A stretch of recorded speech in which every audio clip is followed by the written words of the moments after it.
Folks, I hope everybody's doing okay. You know, it's a beautiful Thursday afternoon here. You know, sun's shining, the sky's blue. I'll give you a peek.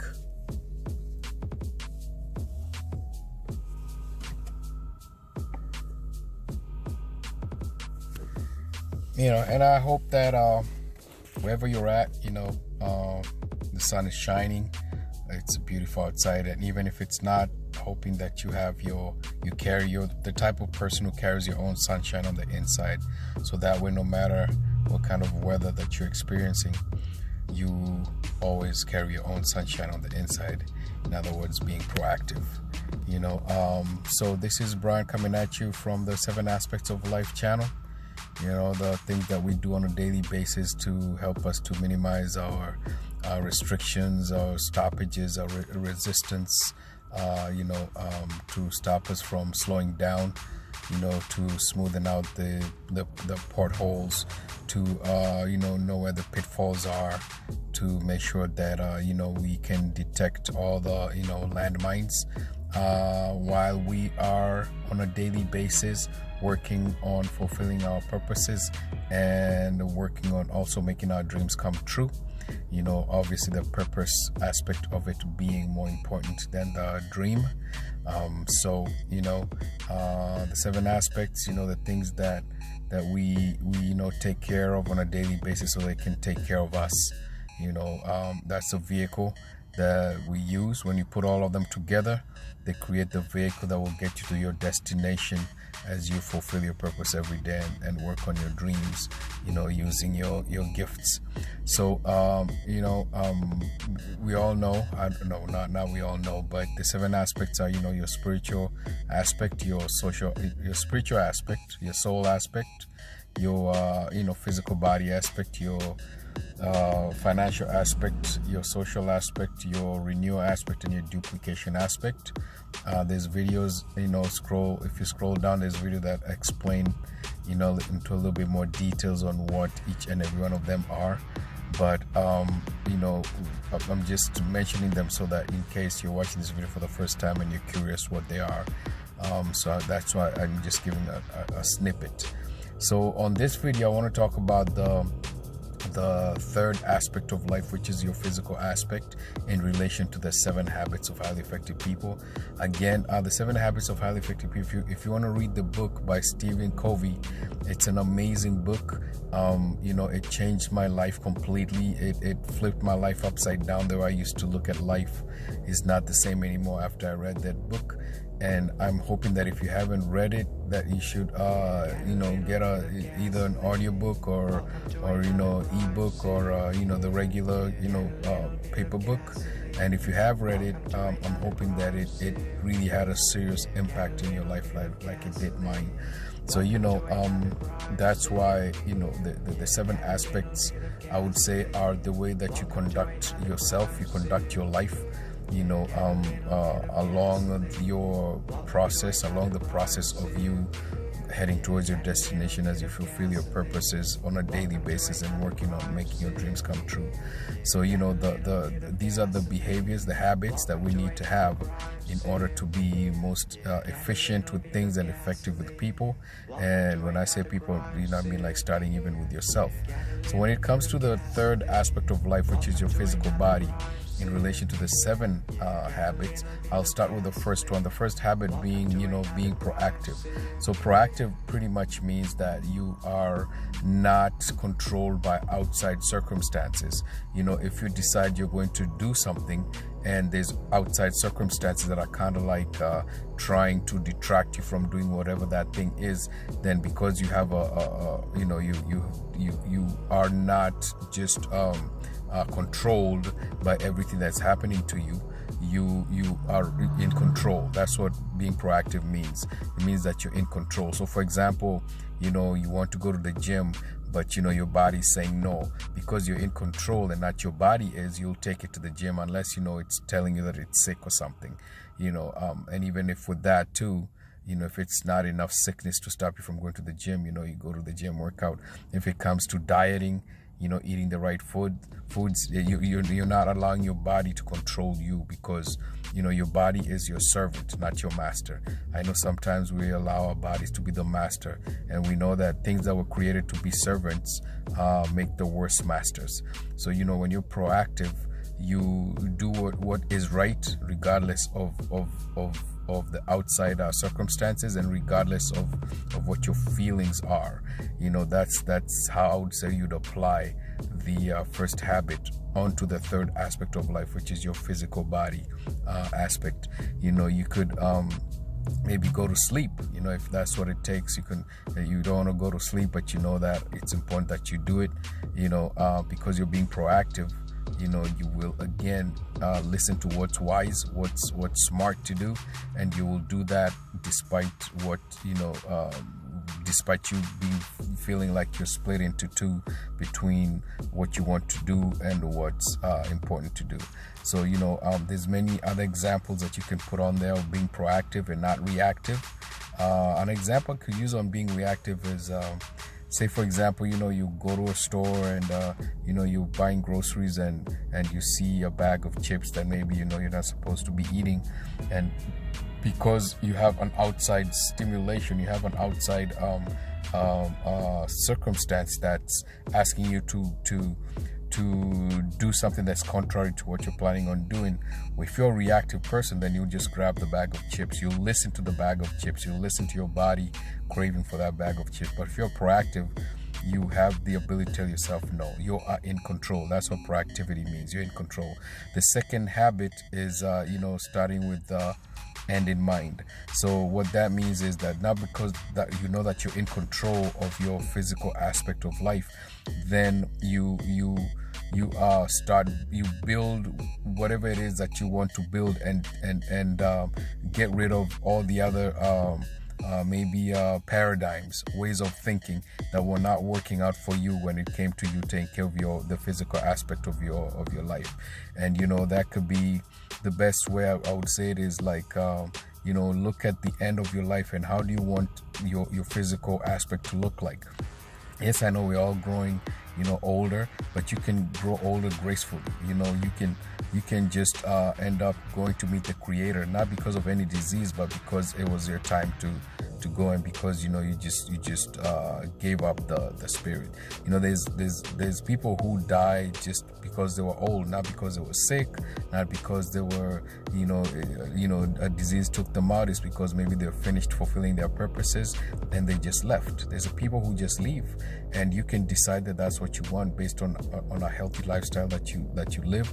So you go to the end, and what you want your physical aspect to look like. It can be a 90, 100-year-old well-built man, and if that's what you want, you can even find what do you call it, somebody that you admire in the aspect of the physical aspect of life, and maybe emulate that. Put the picture on your wall so you can have like a vision, an end in mind image of what you want your physical aspect to look like towards the end of your life. And once you see it, then you come back, mentally come back to the present day and write a mission statement. Write something that whatever that vision is a mission statement is turning that image, that mission statement, that vision that you have of what you want it to look like towards the end, you're converting that into words.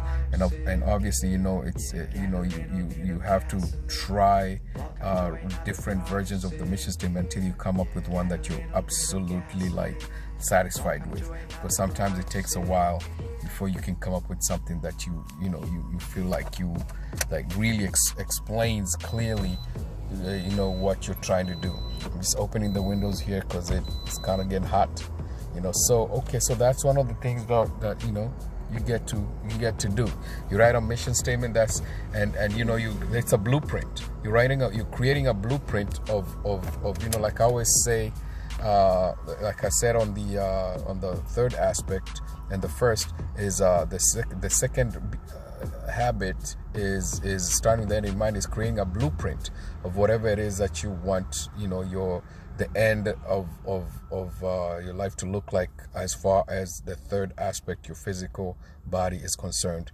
And once you do that, then you go to the third habit, which is starting first things first. So starting first things first is now you start, from where you are, and start, like if you're building a house, it's the actual building of the house, the physical structure of the house. The blueprint is done, all the dimensions have been accounted for, everybody that's involved is satisfied, and now you break ground and you start building the home.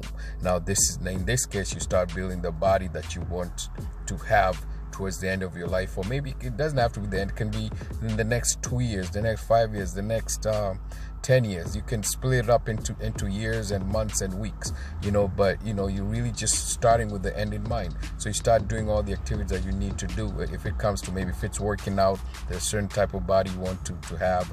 If it's diet, there's a certain, whatever look you want to have. If it's skincare, there's a certain, maybe texture of skin you want to have.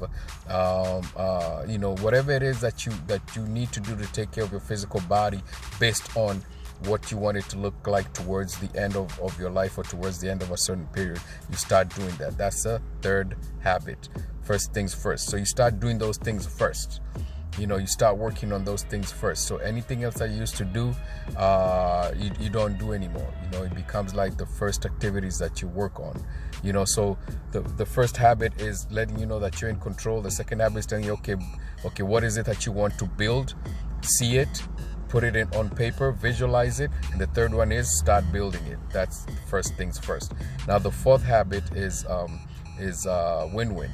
So win-win is, of course, if you're married, you probably want to agree with your wife on your vision, and see that if she will be on board on what you're trying to do on your project, and probably like help you out. So in other words, what you're doing is, it should be able to benefit you and others, not just yourself. Because if you work out and you have more energy, obviously your kids will notice, and you'll be a better, more energetic parent. And obviously, if you have a spouse, they will appreciate that. If you have children, they'll appreciate that. Obviously, you will appreciate it, but also you're not just doing it for you, you're doing it for them. If it comes to, like, if you have a workout partner, maybe you come up with a program that benefits both of you. That's what you call win-win. So everything that you're doing, you're not doing it for you, you're doing it for others. So you plan in consideration of how whatever you're doing will be beneficial to not just you but to others. That's what the fourth habit of win-win is all about. And then the fifth habit is understanding others before you have them understand you. So maybe if you have a training coach, somebody's training you, you might want to understand the way they train, how they train, their method of training, their personality, their style of training. And once you understand how they're training, then you can maybe come and explain to them how maybe what you want to get out of it. They might tell you what they want to get out of it with you, and once you understand, then understand where they're coming from, then it'll be easy for you to explain where you're coming from, or what it is that you need to achieve. Even when it comes to, like, maybe you listen to somebody who's teaching you about diet, or they're talking to you about the best way to do whatever you need to do to advance your body, whatever you need to do to maintain it, whatever you need to do to take it to the next level. So what you do is you understand that person first. Could be a video you're watching, could be a book you're reading. You try to work to and understand where they're coming from, and then that way you understand. You can put that understanding into understanding your needs, based on the information that you're getting. Mostly you can use it. It's usually used when you're having a negotiation with somebody, because you're sitting on a table, at a table, and you have somebody across the table from you, and you're trying to come up with a contract, or you're trying to come up with something that a project you're discussing. Usually it's usually applied on a one-on-one basis, where you're trying to understand the other party, where they're coming from. But you can apply this even when the person is not present. You can understand the situation. Like, for example, you go to some gyms, they don't want you to scream and shout and holler and just drop the weights and make a whole lot of noise. Sometimes that happens when you're at a gym. People are screaming and shouting, carrying heavy weights, again tired. It can happen at the gym. There's some gyms who don't want that to happen. They want you to work out quietly, so you understand where they're coming from, and then now you can kind of work your own understanding to where how you're gonna, if that's the gym that you want to be in or not, or if it is, how you have an understanding of how you're gonna be able to work out with their rules.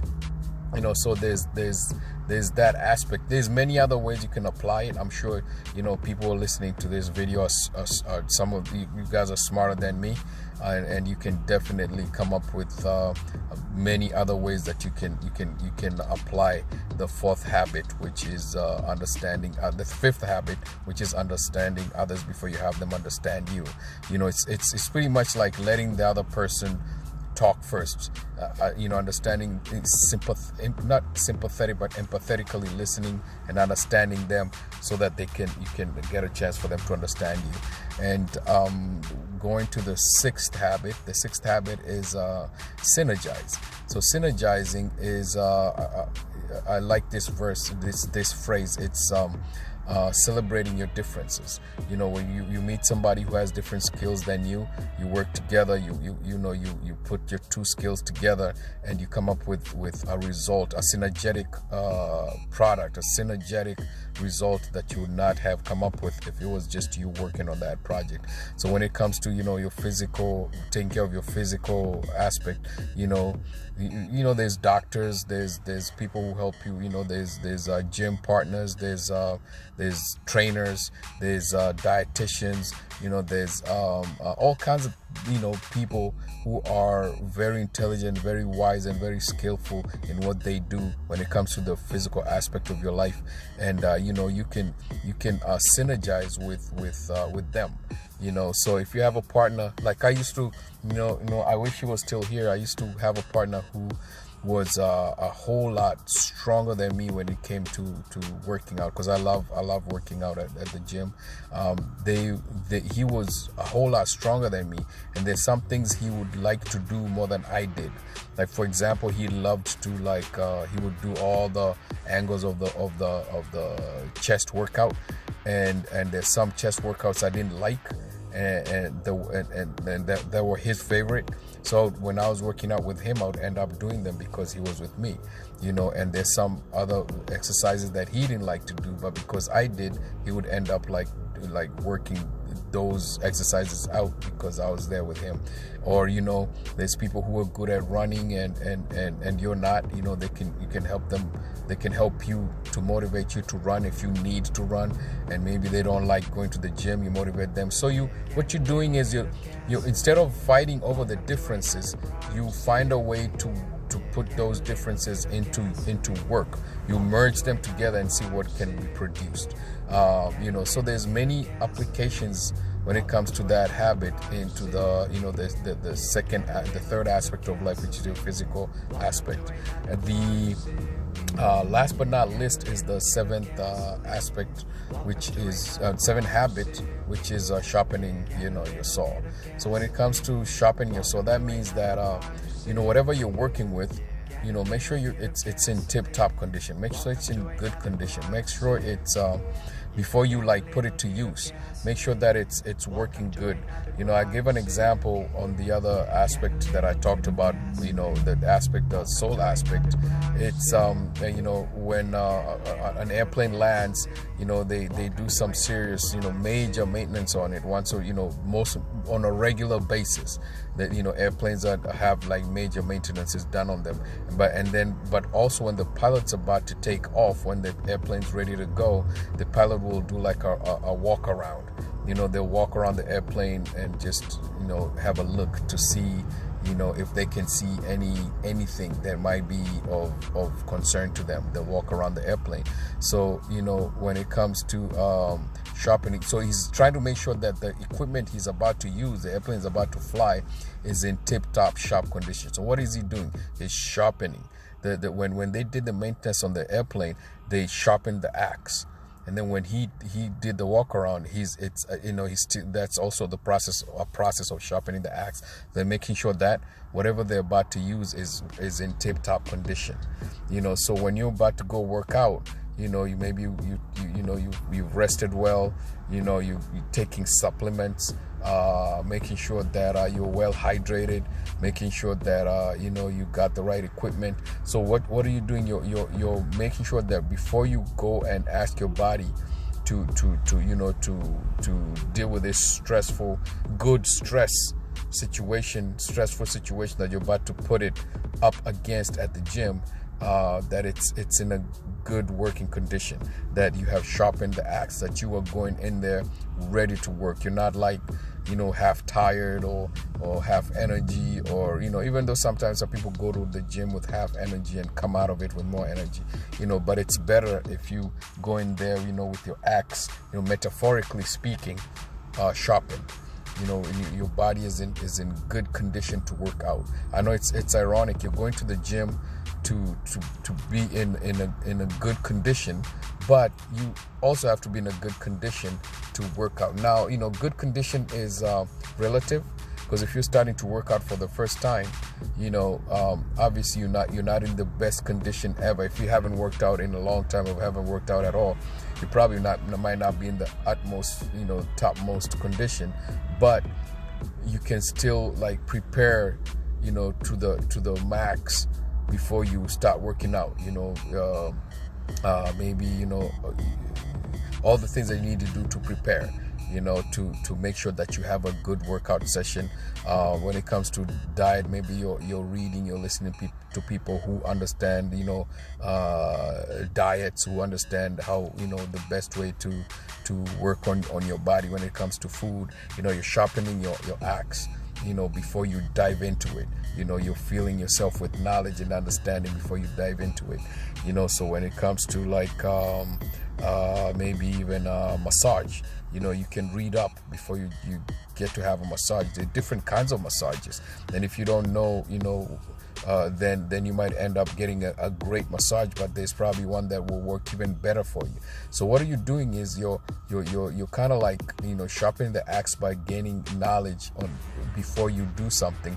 So when you go and do it, you're doing it with, obviously you're not going to know 100% of everything before you jump in and do just enough to where you're not illiterate when it comes to that thing that you're trying to do.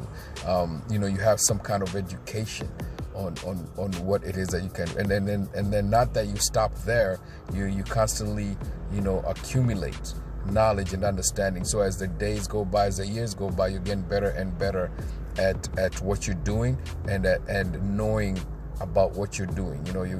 You're gathering information, and you're becoming wiser and wiser. So you're doing it for you and for others. So that I would say would be some of the examples that I would give that you can use the 7 habits of highly effective people on when it comes to the third aspect of your life, which is your physical aspect. So mainly it's about seeking knowledge before you do something, and once you already know how to do it and you're really good at it, never stop seeking knowledge about it, because there's always something that we don't know. No matter how good we are at something, there'll always be something out there that we still don't know. That's how the Creator made us. He the knowledge is limitless. Our brains have no limit to how much knowledge you can put in there. You can read 1 billion books and you'll still have room for 1 billion more. Your brain never fills up. That's an amazing thing to really think about. It's not like your phone. Like right now, your phone can tell you that it doesn't have enough storage. Maybe you have enough videos and pictures on your phone, and it's sending you messages that the storage is full. But when it comes to your brain will never send you a message telling you that it's full, ever, no matter how many books you read. That's amazing when I really think about it. So that lets you know how many books should you be reading. If possible, if you could read 10,000 books a day, if it was possible, that would be great, because no matter how many, how much books you put in there, you will still have room for more. So that's why we need to constantly seek knowledge and understanding in all the aspects, so we can minimize distractions, we can minimize slowdowns, we can minimize resistance, we can smoothen out the potholes on our way to our destination as we continue to fulfill our purposes and have our dreams come true.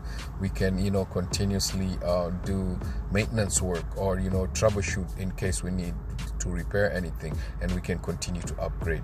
And with that, I will end this video, and I will see you on the next one. Bye bye.